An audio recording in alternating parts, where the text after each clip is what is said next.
A doctor is fuming at the handling of his patient who turned up at a private hospital in the corporate area last evening to have her baby delivered. The patient had flu-like symptoms similar to signs of the coronavirus. According to the doctor, she was told she could not remain at the hospital because they lacked the equipment needed to treat her if her medical condition worsened. Our reporter Kirk Wright has been tracking that story and now has the details.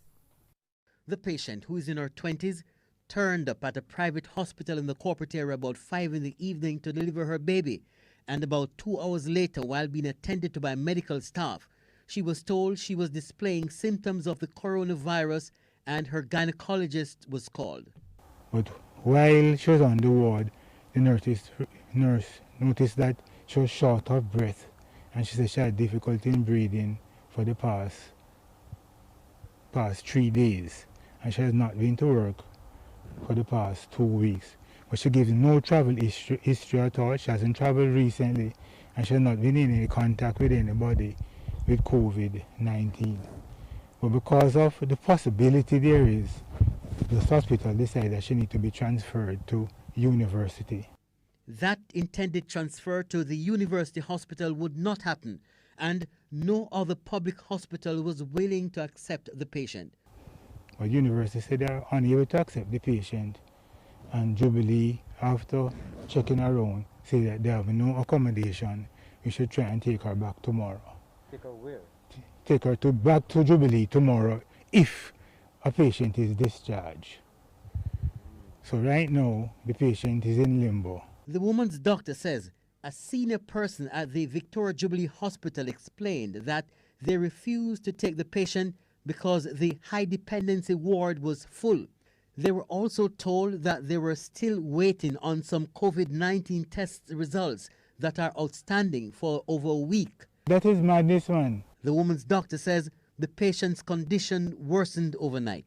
Her saturation fell, so they had to give her oxygen, and it would go up a little with the oxygen, but it would fall again, and her fetal heart was irregular also. So at one stage we think we might lose the baby.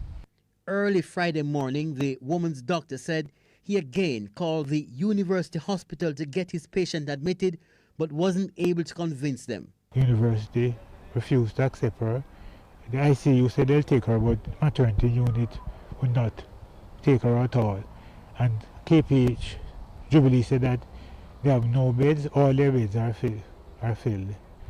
So we decided that she looked like she was going to die, so we decided that we have to take her somewhere. A relative of the patient says her family was astonished at the runaround they received from the hospitals. Everyone is crying. Our mom is overseas and she's crying. She all fainted, and my mom is crying. Her sister is driving and crying. My auntie is here from Portmore from last night, and she don't go near us nor nothing. She even slept in her car last night because she don't want to come around us. But she has to be here for moral support.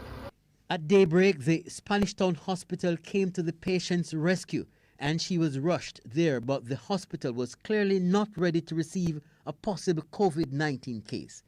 For over an hour, the patient waited in distress in the ambulance while her doctor paced the floor until the hospital staff completed the area they were preparing to receive the patient. The woman finally had the baby, but a relative told us the mother was not doing well and had to be transferred to the university hospital for further care. She has taken the COVID-19 tests and is awaiting the result. Kirk Wright, TVJ News. According to the statement released by Prime Minister Andrew Holness on the tragic death of Jodian Fearon, a 26-year-old Jamaican national. She was also a University of the West Indies graduate, and she worked at the Passport Immigration and Citizenship Agency until the time of her passing. Now, he said, I have received a preliminary briefing from the Minister of Health, Dr. Christopher Tufton, on the tragic circumstances surrounding the death of a mother after giving birth. My heart goes out to the family and loved ones of young Jodian Fearon. What? They never state was the circumstances surrounding her death, which was this young lady was trying to go to the hospital from Wednesday. Now bear in mind now, she's pregnant. She was 8 months pregnant, right? And she had developed some complications. Not by COVID, not COVID, but complications. You understand? I think she had asthma, right? So she couldn't sleep good at night. She couldn't lay down and sleep, so she had to be sitting up. So she was more likely restless. Right? So due to those complications, she decided to go to the hospital. Now, she had paid her money at the Andrews Memorial Hospital, around 500,000 Jamaican dollars. Now, you pay your money, right? For say you go a private medical facility to get the best supposedly health care that you pay for, right? Now they have isolated rooms at Andrews, right? Each baby mother has her own private space. So after she paid fair money and turn up there, because she had a fever. Now mind you, fever means you have COVID, right? But because she had a fever, they didn't want to take her there.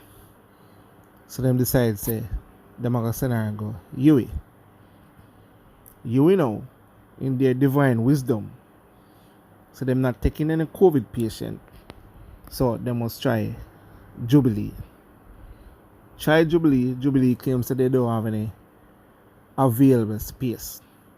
So she couldn't come she couldn't go to the Jubilee Hospital because they never have any available space. Now, these are health facilities, and you would want to think that if you have a problem and you turn up at the health facility, them supposed to accept you, though. But no, this was not the case for this young lady. Them turn her back. Now, she had tried hospital from Wednesday, right? And the only time she got to go to the hospital was on Friday. So you'll say basically 3 days a pregnant woman is trying to go to a medical facility and them turn her down. And what was the reason? Because them supposedly thought that she had COVID, right? Now, in spite of all of that, right, they took in a Turks and Caicos man a couple weeks ago who was a positive COVID patient. Him fly come in at the island and then take him and carry him go up a UE. He was not Jamaican born. He wasn't pregnant. But yet still have a Jamaican born person who born and grew in Jamaica could not access the facility because them think she have COVID. But somebody from outside access the facility. Yes, what money can do, right? Tell me say this is not a money thing. If she was like a Issa or a Azan, you think they would have dare turn her back and claim say, yo, she should go back her yard and try to find some other hospital go because she have fever and possibility of having COVID. You think they could have do that to a Issa or a Azan? They would never dare do that shit. They could never pull that stunt. Anyway, I carry on with the minister letter. Indeed, the entire nation is rightfully disturbed, alarmed, and saddened by the reports in the media so far. The government of Jamaica will offer all necessary support to the family at this critical time. So, what kind of support you can possibly offer when the support was needed before she died? Because she died on Saturday. After giving birth to her daughter Friday, you will eventually took her. The same hospital refused her during her distress. Took her after child's birth. Right? But it was too little, too late. Because her symptoms, she succumbed to it, right? And even though Spanish Town Hospital took her Friday, she was in the ambulance for over 1 hour. So this young lady, 3 days trying to go to hospital, eventually supposedly get to hospital, and then still have to sit down and wait for over an hour in an ambulance while they prepare the facility. Apparently, them never know so she come. They must never know so she was coming down there. So, them never do nothing beforehand. In that regard, Minister Tufton has assured me that a thorough investigation of the matter has been undertaken, including a review of all established protocols in and between the public and private healthcare systems to identify any possible general system weaknesses or specific operational breakdowns in the handling of the case. We are aware that the COVID epidemic is placing additional strain on our resources and increasingly complicating our response systems and daily lives. However, as a people, we must never allow the epidemic to cause us to lose sight of our humanity. Clearly, this letter was too little too late, because apparently the doctors, they weren't employed to serve the public. These doctors weren't employed to serve sick persons or pregnant women. Clearly, them doctors just collect money under false pretense. You understand? How can you as a doctor and as a human being see a pregnant woman in distress and you turn her away from the only facility where she can have some comfort and ease? How can a doctor do that? It's like telling me, say, boy, a policeman say a robbery going on the road and him turn him back and say, boy, him no want the gunman shoot him, so him not go around there. What is the policeman's function? What is his role? What is the doctor's role? What were you employed to do? It matters not what the situation is, If you are employed for a specific function, no matter what is happening around you, you are clearly supposed to carry out that function, especially to the welfare and benefit of the public at large. Now, these doctors must be fired. No question asked. And I think the family members them must file some lawsuit under them backside. Because apparently this is clearly a lawsuit. Jodian have some speakers, right? But imagine for any young girl who is living in the ghetto and doesn't have a voice, right? Clearly, this is probably not the first time something like this has happened, but it is the first time it is highlighted on a large scale. You understand?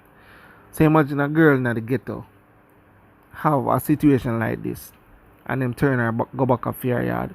She not have any voice. Nobody not talk for her. So she just sit down there and dead. You understand? And no one is the wiser. Because nobody never know. Because her voice wasn't heard. You understand? But something must be done. And the family members must sue them backside. Make them find out which God they are going to serve. Because clearly, their job function is to sit down and collect government money under false pretense, or sit down in the staff lounge and gossip. You understand? I hope Jodian's death will not go in vain, and I hope this will be a lesson to Jamaica at large. You understand? I hope this is a lesson to Jamaica at large.